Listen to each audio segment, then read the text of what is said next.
When we came back from tea, the next person to speak was Mervyn Assam, and he launched one attack on me. The same man who was telling me that the information I brought to the parliament was embarrassing to his government and he wouldn't put up with it. They put him to speak next, and he launched an attack on me for having attacked the UNC. And when I stood up in the parliament to defend your interests, they broke record. They broke record. I can't recall, except for Winston Murray being put out of the parliament in my time, I can't recall any parliamentarian being decertified. I was decertified in the parliament for taking issue with the UNC.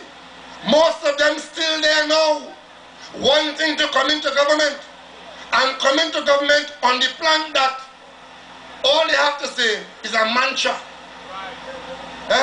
or two. The first mantra is, Manning must go. The second mantra is, we shall rise. And on that basis, all your business and your treasury ought to be handed to them. And if you do that, I don't know what they will sing in the end. It must be some song that you don't want to hear. Because we shall rise is not a basis to put anybody in power. Suppose they never stop rising. What's going to happen?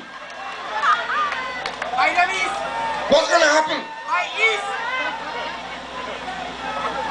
And now, suppose Manning go, what happened? Yes, that takes us to May 24th. Yes, he goes. The PNM goes.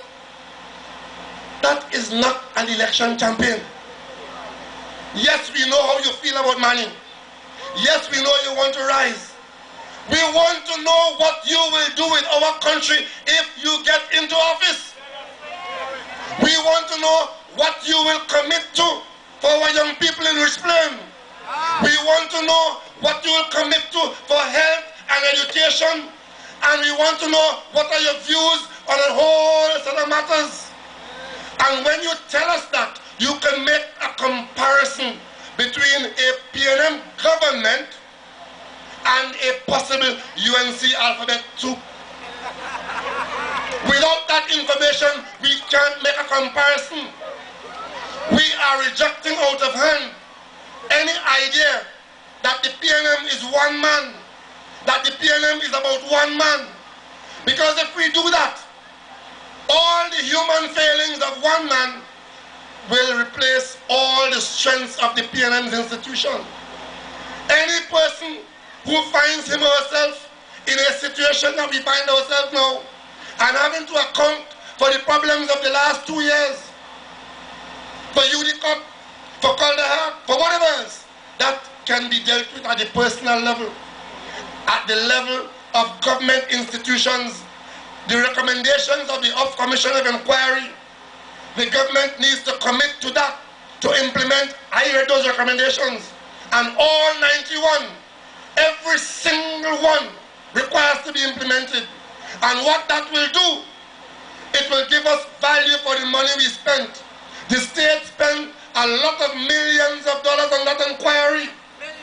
There are recommendations there which, if implemented, will bring about better governance in Trinidad and Tobago with respect to some fundamental issues, especially with respect to the management of the state enterprises. We have a whole large section of our economy which falls under the heading of state enterprise. The management or mismanagement in there has been dealt with structurally by the Off Inquiry, which says to the people of Trinidad and Tobago, these changes are required. And I expect that before this election is over, there will be a commitment from the PNM government to implement every single one of those recommendations, including those that have to do with the police and the fraud squad and the jail.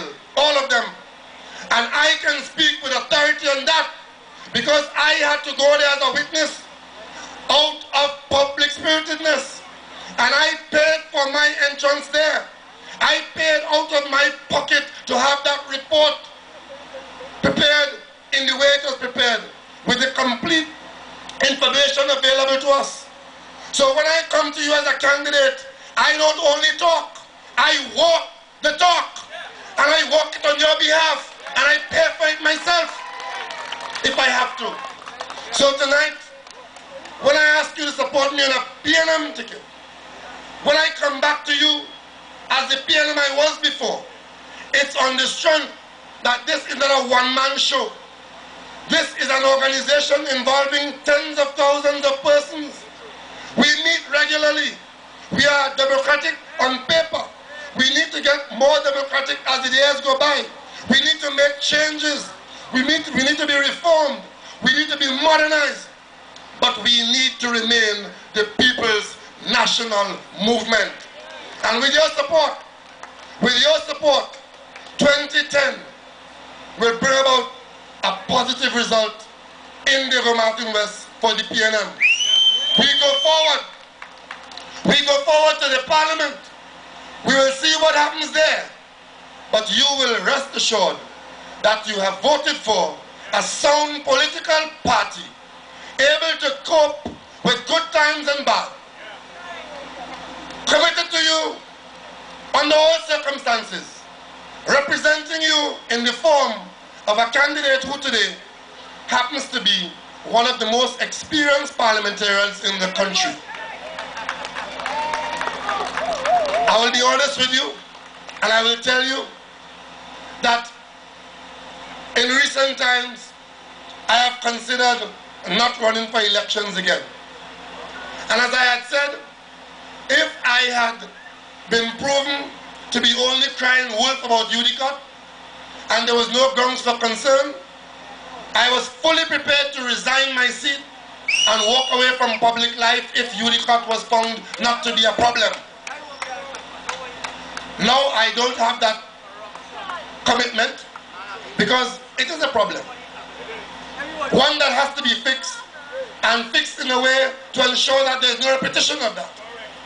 But when I look at how good this country has been to me, and when I understand that whatever skills I've developed, whatever experiences I've had, can be put to use, especially at this time in our country's history, especially in these difficult times regionally and internationally, I thought it would have been irresponsible of me to walk away from you at this time when you need me most. And that is why I'm here tonight, asking you to come out on May 24th and do what you always do, but this time more than ever, come out and stand with me.